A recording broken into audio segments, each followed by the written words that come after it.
Well, it's the end of the year, so that means it's time to just go over what games I enjoyed the most over the year. And as mentioned previously, I'm doing two videos this year, one for indie games and one for not indie games. And that's not a stab at indie games or anything like, oh no, they aren't real games. No, it's just, I don't know, I want to give indie games their chance to shine because there were so many good ones that came out this year. So yeah, 10 indie games, 10 non-indie games. And believe you me, it was hard even getting these lists down to 10. I have so many honorable mentions. 2017 was such a good year for games, as long as you weren't Activision or EA. But yeah, so many good things came out, and I just want to spotlight some of the ones that really stuck out to me. As always, I'm restricting these lists to games I've played, not necessarily beaten in some cases. In my defense, there were quite a few things that would end up taking my attention away from one game and just rerouting it, and it was just a never-ending cycle. That's what happens when just hit after hit after hit comes out. And these lists will not be in any particular kind of order outside of alphabetical, because I probably could not quantify like which game I enjoyed the most and which game came second and blah blah blah. So without further ado, let's get to the list of this video. In this video, I'll be going over the best indie games that came out during the year. And oh boy, were there a lot of quality indie games that came out this year. Some I haven't even got the chance to purchase or play yet, but that's kind of the same trap I fell into with like the non-indie side of games this year. But yeah, just gonna go over the 10 best indie games I played during the year in alphabetical order because there's no way I can put them into an actual list. And we'll go from there. First up, we have The Binding of Isaac Afterbirth Plus. I feel kind of wrong for putting this on the list, considering it's just an expansion of The Binding of Isaac Afterbirth, which is already an expansion of The Binding of Isaac Rebirth, which was already a remake of The Binding of Isaac Wrath of the Lamb, which was an expansion to The Binding of Isaac. But Afterbirth Plus just does enough to give you a brand new experience in the game. Plus, I mean, I've also played it almost every single day of the year since the expansion came out, so that should tell you something. So with this expansion, we get a new character, Apollyon, more monsters, more bosses, more items, bestiary, which should have been in here from the start. I mean, if the original game can have one, why did it take 2 expansions for Rebirth to get one? Just saying. Mod support, and obviously the mods can just change the game even further. Greedier mode, which is a harder version of Greed mode. A new floor called The Void. A new ending tied to The Void. And the boss of The Void, Delirium. That actually adds to the story of Isaac, believe it or not. And monthly or semi-monthly booster packs, where the devs find some of the better items and mods that are on the Steam Workshop, and they incorporate them into the actual game. Like, one of the booster packs came with a little charge bar thing that'll show you for the little charged attacks you have when you can actually shoot them. It's a little cosmetic thing, but it's a nice touch. And some of these booster packs even brought along new enemies to the game, new transformations, new hairstyles for Eden. That's always nice. And there's rumblings that the last booster pack that's going to be coming sometime in 2018 will come with some additions for the modding scene, as well as changes to the daily challenges. So I guess I'm going to have to keep playing just a little bit longer just to see what those changes are. But yeah, Afterbirth Plus, the expansion caused me to put even more time into a game I put a ridiculous amount of time into, and honestly, I do not regret any of that time I spent on this game. It's really good, really good. So if you're one of the few people that haven't upgraded your copy of Rebirth to Afterbirth and then Afterbirth Plus, you really need to get on that because you're missing out on quite a bit. After that, we have Cuphead. I was so hyped for this game when I first saw it at E3 so many years ago, and then it finally came out, and I'm so happy.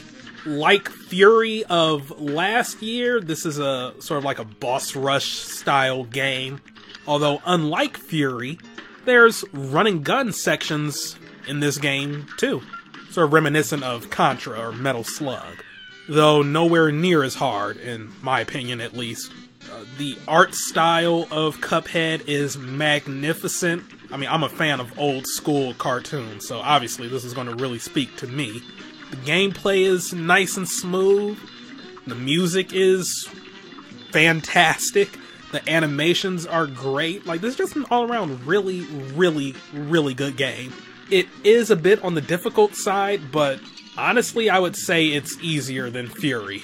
Though, to be fair, I'm comparing like a 2D side-scroller shooter to Fury, which is like a 3D arena shooter game thing with melee options and whatnot. Yeah, but I mean, it's really not good to compare both games, but they are sort of similar in style for the most part, or gameplay style rather. But yeah, Cuphead's not too difficult, and I wouldn't let the rumblings about the difficulty deter you from playing the game. It has difficulty options too, so I mean, all's not lost. I mean, as long as you don't spend an exorbitant amount of time on the tutorial, like a certain journalist, you'll do fine in the game. But yes, excellent stuff. It was worth the wait in my opinion, and yeah, I just greatly enjoy it. Up next, we have Detention. So yeah, Detention, it's a side-scroller horror game, reminiscent of Lone Survivor to me. Like Silent Hill-esque in that, it tries to get at you psychologically. Unlike Silent Hill or Lone Survivor, Detention, I wouldn't really consider it a survival horror game. I mean, there are points where there are monsters and you're going to have to avoid them, but you don't have limited ammo or health and whatnot. So that's why it's just more of like a standard horror game. I didn't really go into this expecting to enjoy it as much as I did, but hey, it surprised me. The story was pretty good. I was invested in it, just trying to figure out what was going on and all the symbolism and whatnot. I was wrong about some aspects during my little playthrough of it, but right about others, and there's other little theories going around and whatnot. It's a really fun game to discuss. Admittedly, gameplay-wise, there's not too much there. It's just a standard adventure horror game. Go around solving puzzles. You need the key to get through this area, so go here, find it, and blah blah blah. But aside from that, and I will admit, it did get me a few times. There's no actual jump scares, or at least the stereotypical jump scares where you're playing and then, out of nowhere a screamer, and, something pops up on the screen and blah blah blah. But no, there were some legit, creepy moments that got to me, and the atmosphere in this game is just amazing. Great stuff. It's just an all-around enjoyable experience, if you like horror games. The only low points to me, I would say, are a music puzzle that pops up at one point in the game, though that's because I'm not a big fan of music puzzles in general. I mean, I didn't have too hard of a time on it, but still, it's it wasn't really needed.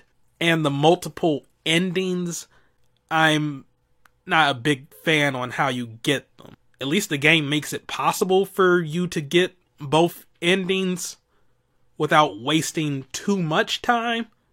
But at the same time, I've never been a big fan of the play the linear game, all the way through. But then, at the end, based on how you answer questions, that will determine the ending you get. That's not real replay value. All you do is just restart from that checkpoint or whatever and get the other endings. But yeah, aside from that, all around solid horror game. Worth checking out. After that, we have The end is nigh. Not gonna lie, I was actually contemplating leaving this off the little top 10 list, because it's weird. Like, I don't consider it to be all that amazing, like, compared to Emmett McMillan's other games. Like, this is definitely not Super Meat Boy. But at the same time, I put so much time into this game, and I, for the most part, did enjoy that time, so I figured, I guess it does deserve a spot on this list. So yeah, The End is Nigh, super hard 2D platformer. Unlike Super Meat Boy, the individual levels are sort of connected together. It would almost put you in the mind of a Metroidvania, but it's not quite a Metroidvania. So yeah, as I mentioned, it is a super hard 2D platformer. Can't really say if it's harder or easier than Super Meat Boy, because, I mean, obviously, just like Super Meat Boy, you can play through it just fine. It's like, things only get really, really, really difficult when you're trying to collect everything and whatnot, and do all the bonus stuff. Oh god, the bonus stuff in The End is Nigh. Wow. Yeah, just like with any super hard 2D platformer, you kind of have to know what you're getting into when you buy it. But just like Super Meat Boy, it has instantaneous respawns. So there's no downtime from when you die to when you can start playing again. The music is just outstanding. There were some days I just spent like hours just having the soundtrack playing on YouTube, like in the background, while I'm just doing other things. So good. Especially the rock remix of Nightmare on Bald Mountain. Oh my god. I was not expecting that when I got to that level, and I was just listening to this like, oh my god, they have created art. This is magnificent. I don't think the actual name of that song is Nightmare on Bald Mountain anyway. I mean, I just associate it with that because it was in Fantasia and Kingdom Hearts. So I think it has an actual name, but I just call it Nightmare on Bald Mountain. So yeah, End is Nigh. Good stuff if you're into super hard platformers. The story is kind of secondary. And the world ended while a gamer was streaming some games. And so now he's just trying to survive, and he has a slow descent into madness and blah blah blah. But yeah, the gameplay is what really shines here, and it's smooth and crisp. This is what you can really expect from the peeps that brought you Super Meat Boy. So yeah, The End is Nigh is worth a try. Ha ha, that was lame. After that, we have Golf Story, which is 50% RPG, 50% actual legit golf game. This, like, just on that description alone, you would not think this game would be, like, as good as it is, but oh my god, it exceeded my expectations, and I didn't even know what I was expecting going into this, but it makes no sense how good this game is. Like I said, I don't really quantify these lists by putting them into order, but if I had to choose an indie game of the year, it would probably be Golf Story. It's that good. It's like if Earthbound and Tiger Woods PGA Tour got together and made a game. The writing in this game is just A+. The story is simple enough, you know, it's just a dude trying to become a pro golfer after his dad kind of forced him into this world. The situations he gets into are just ridiculous and over the top, and it's excellent. Without venturing too far into spoiler territory, like, you go from setting a record in a mini golf course to feeding blood crocodiles in a dead river so that they may be nourished enough to rise up and spread chaos throughout the land. Yes, that is an actual thing that happens in the game. To trying to appease corporate bigwigs so that you can have an actual sponsor. To returning bird eggs so that the mother birds can stop spreading fear and panic on a golf course. Though you're hitting the eggs back into their nests with the golf club, so not too sure that's a really good idea there, but hey, whatever happens in the game. Like, there's just so much good and ridiculous things that occur in this game. It's just amazing. I'm laughing constantly when I play it. And even the actual, like, golf game itself, it's not bad. Surprisingly in-depth. Like, you can make precision shots, switch up where you hit the ball to, like, have a higher arc or a lower arc so that it's not affected by wind, but it'll roll further. And, like, it's just amazing.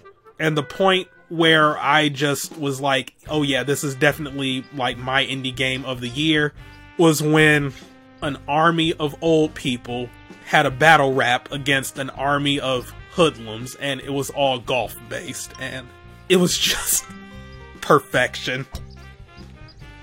Nothing but good to say about this game, and the devs are really easy to get in touch with, and they're always addressing, like, whatever issues people might find. Like, there was a game-breaking glitch that people were beginning to find at one point, and the devs immediately got to work on a fix that people's save files could be saved, and, like, so that this issue wouldn't happen to anyone else. Like, seriously, I think the fix came about a week, if not 2 weeks, after the glitch was first really found. And that might not seem like a big deal because, like, oh, you know, Nintendo had that fix for XY after that save glitch was found, like, days after and whatnot. But this is essentially a two-person team working on this game. I mean, essentially, of course they have more help and whatnot, but still, like, a turnaround that fast, that just shows you that they're really devoted to this game and want to make it as great as possible, and their hard work really shows in this game. You can see all the love that went into it, and its charm, and its dialogue, and just everything about it. Nothing but praises to say about Golf Story. It's really good. If you have a Switch, by all means, buy it. Even if you're not a fan of golf games. Like, I do not consider myself a fan of golf games at all, because I don't own any. Like, I'll play Wii Golf every now and then, and the golf minigame on Super Monkey Ball 2, but I would never really go out of my way to play golf games. But if more were like the golf system that Golf Story has, they would all be great. And if none of that has sold you on Golf Story, it also has Golf. I mean, golf is one thing, but Golf. What is Golf? Words cannot describe what it is, but it's like golf evolved. Just, oh man, like golf alone just makes this, like, worth all the money and then some. But yeah, Golf Story, good stuff. Pick it up. After that, we have Implosion. Implosion is, with lack of a better way to describe it, just an all-out action game where you're piloting a mech. There's shooter aspects, there's melee aspects, it's just all-out action. Like, it does have your standard post-apocalyptic story thing, but that's not a deal breaker. The action is really nice. It's fun to customize your mech with different abilities and just weapons and whatnot. It's fun to just try and do, like, all the secret goals and missions of each map. And really, it's just an all-around solid action game. Admittedly, it is a bit tough to get into the customization aspects, as the game doesn't really explain that at all, unless I've missed something. But you can still sort of feel your way through it based on the descriptions of different things and the different stat bonuses and nerfs you might get, as well as, like, oh, what levels or what unit, like, they're used for and things like that. But aside from that, it's still a good game, worth checking out if you're a fan of mech warfare. And besides, this game got me through a rather boring and awkward family reunion, so I owe it a lot for that. Up next, we have Monolith. I kind of feel weird for putting this on the list, considering I just got it for Christmas.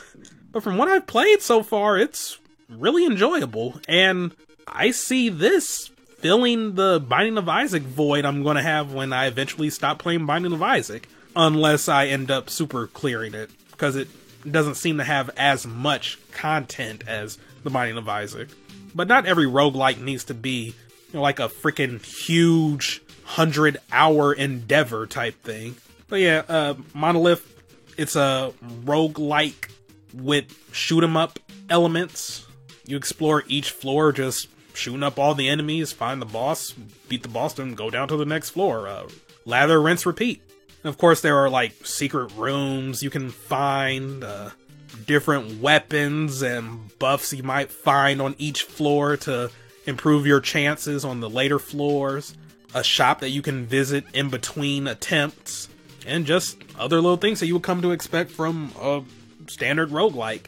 Of course, it is a bit tough to get into, like a somewhat high difficulty curve, but it's not insurmountable, and it's easy to just get into the game and learn the mechanics, get accustomed to them, and just go from there. I will admit the control scheme gave me a bit of trouble at first. I mean, I did try to give it a chance on controller, but for some reason it didn't have analog support, so I don't know if I didn't select something I was supposed to or what, but yeah, like that's just me. I prefer to have like analog support for any game that would require precision movements like that you would expect in shmups and stuff.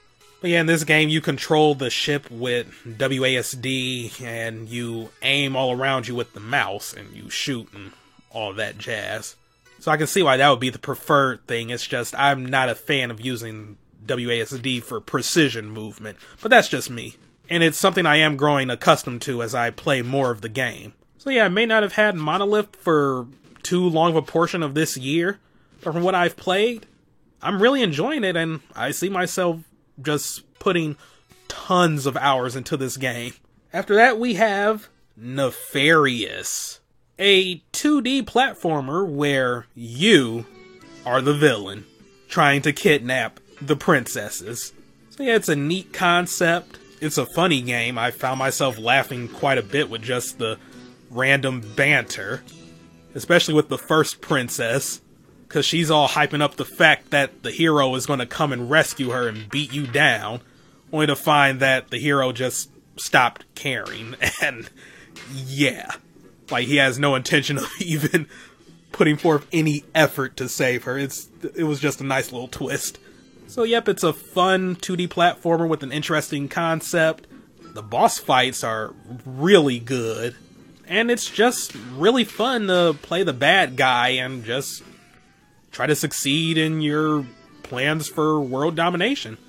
Here's hoping we can get a Mario game like this, because I really want to control Bowser and I really want to help him achieve his dreams. Just saying. But yeah, going back to Nefarious, it's worth checking out. Like on the difficulty scale, as far as 2D platformers go, like you're not looking at anything too difficult. There are some puzzles every now and then you might have to deal with, but they're mostly just for like super clearing a level, collecting everything, and like it's nothing too hard. Like you're not going to be asked to do precision jumps and like doing some insane mid-air movements to make it through spikes or anything.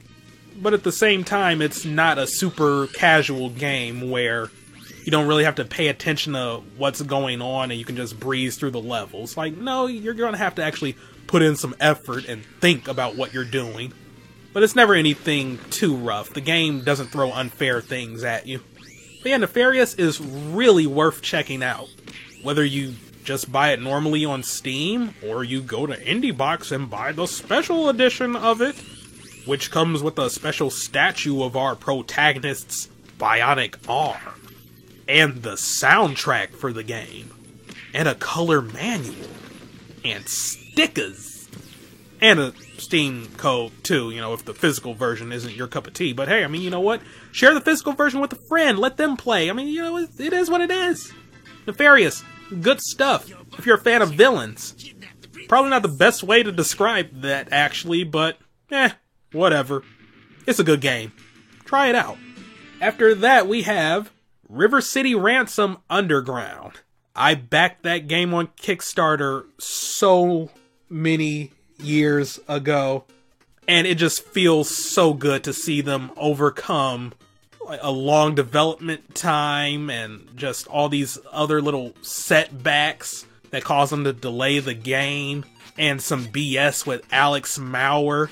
If you're not on the whole up and up with the whole Alex Mauer situation and what she did to games like Star Mazer DSP and Death Road to Canada and River City Ransom Underground, among others, I'll have a link to a timeline of the events surrounding her in the description below. But yeah, they were able to even overcome that. And now, with a brand new soundtrack, you can enjoy the game too. So yeah, River City Ransom Underground, it's a 2.5D beat 'em up. Like, it's especially close to my heart because I'm a huge fan of the River City Ransom games. Well, I say River City Ransom games. The River City games, and whatever they're called in Japan. Like, I know the series itself has an entirely different name than, like, what we call it over here in the States. But yeah, ever since I played River City Ransom as a kid, I've just always been infatuated with these games, and River City Ransom Underground is just so good. So like I said, it is a beat 'em up. There are many customization options. Underground has different characters you can select, and each one has their own like set of moves and combos they can pull off. There's a co-op mode in this game. The music was always good, but now that it's been Alex Mauer proofed, it's even better. The humor is as good as always. Well, I can't say as always. I mean, it's not like everybody plays River City games, but these games tend to have really good humor. But yeah, if you want an enjoyable beat 'em up with just so much to do and so many customization options and just a wide variety of characters to choose from, River City Underground is the game for you. And even though it did have a brief stay on early access, and it's like technically complete now, the devs are still doing occasional performance patches and just other little updates to the game. And that's never a bad thing. River City Ransom, worth checking out for you beat 'em up fans out there. And finally, we have Wonder Boy: The Dragon's Trap, the remake of the third Wonder Boy game, I think, for Sega Genesis. I say that because I'm not at all familiar with the Wonder Boy series. This is my first experience with the series. I mean, and it's a remake by an entirely different dev team. But yeah, Wonder Boy 2D action platformer. My god, this game. It was just... words cannot describe just how much I enjoyed playing this game. It looks absolutely beautiful. The gameplay was really fun. Difficulty-wise, well, I mean, I was about to say, like, it was kind of hard for me, but at the same time, when I was LPing this, I was, like, inadvertently sequence breaking. I'm like, oh my god, this section is so hard. Why can't I get through? Like, oh, I'm actually not supposed to be here. Like, I make it all the way to the end. It's like, oh, I don't have the ability that would allow me to get past here, huh? Oh, well, there's egg on my face. But that said, it does add, like, these little bonus areas that give you these little hard challenges you have to go through with certain characters. And at the end, you get a special item. These bonus areas, to my knowledge, were not in the original Genesis game, so hey, something new for the remake. So yeah, like, the best praise I can give this game, that I also give to, like, Golf Story and other games like Breath of the Wild and Mario Odyssey, is that I don't want it to end. Like, my LP of this game is unfinished. 50% me, like, trying to do the super hard sections on camera, and 50% me just not wanting the adventure to end. Like, I don't want it to be over. I dread that sense of finality. Like, I want, like, in my mind, I want to keep being able to explore these lands with Wonder Boy and the characters he can turn into, and oh my god, I wish this game was a lot longer than what it really is. And I know, like, I should be happy with, you know, games not overstaying their welcome, but oh my god, I just, if that game was like double its length, I would not complain. It's that good. It's that enjoyable. It's that fun. And even as a nod to the Genesis version, you can customize the game in such a way to make it resemble the Genesis game. Like, you can toggle the music and sprites and menus and graphics between the new, like, remake version of the game, as well as the retro Genesis version of the game, which is a nice touch, especially for the people that played the original. So yeah, Wonder Boy: The Dragon's Trap, excellent 2D platformer, nothing but praise from me. My only complaint is that I don't want it to end. I do this way too much with games where it's like I get so close to beating them, but then it's like, no, I can't bring myself to do it. I cannot let this end in my mind. Like, I just can't. It's so good. So yeah, that's it for my little countdown. Honorable mentions: Mr. Shifty, which I can't believe I beat the entire game before the patch to fix its performance issues. I remember just playing through the entire thing like, I don't see what people are complaining about. It ran fine for me. Then it's like, oh, wait, there's an update here. I updated, and then I start playing again. I'm like, oh my god, why is everything moving so freaking fast? What is going on? What? So, yeah, that was funny. The other honorable mentions: Hollow Knight and Night in the Woods. Admittedly, those probably would have made the list. It's just I wasn't able to put in that much time into them. In which I mean I put in no time to them whatsoever. In Night in the Woods case, I got that like right alongside Monolith, and I haven't had a chance to even start that yet. And Hollow Knight, I still have yet to even redeem my code that I got through IndieBox, which I know I should do, because even from the people I know who have played those games, I know they will be right up my alley, and they probably would have made my top 10 list, but it's just I haven't played them yet. So hey, I have something to look forward to, just like with all these other like non-indie games that I have yet to play too. As far as the other awards go, best indie game I played this year that didn't come out this year. See, this is kind of a tough one for me because I'm always going back through my Steam library and installing games that I may have bought a while back and didn't get a chance to play. And then as I'm playing it, I'm just kicking myself like, oh my god, why am I just now playing this? And I repeat that so many times throughout the year. So I probably am forgetting a game that I enjoyed a great deal. But the most recent one, and one that I can think of like right off the bat, is One Shot, which is just an adventure game. It's really chill, it's really just fun. There are some meta moments too. I don't want to spoil too much about that game.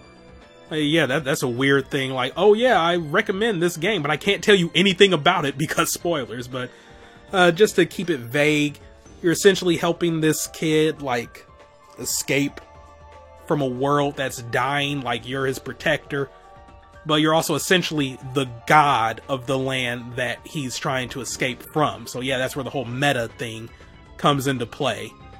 Like, even entities in the game will talk directly to you.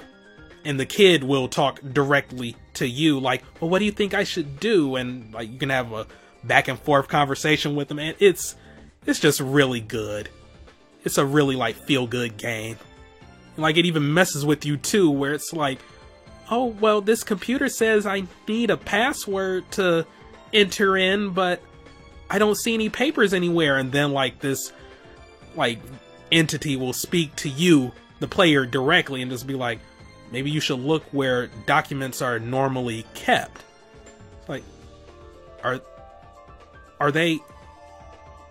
Is they really telling me to go check my documents? And then you go check my documents and like, oh, there's a file there. And yeah, like, it's... oh my god, just... It's just a really good experience. And I'm mad that I'm just now playing it. And the most disappointing indie game I played this year, unfortunately, it is Rain World, a survival Metroidvania type game. Like, because Rain World is weird in that I heard some really good things about it. I also heard some equally bad things about it. I figured, you know what, I'll give it a shot. I mean, I got it in a Humble Bundle, so, I mean, yeah, there's that.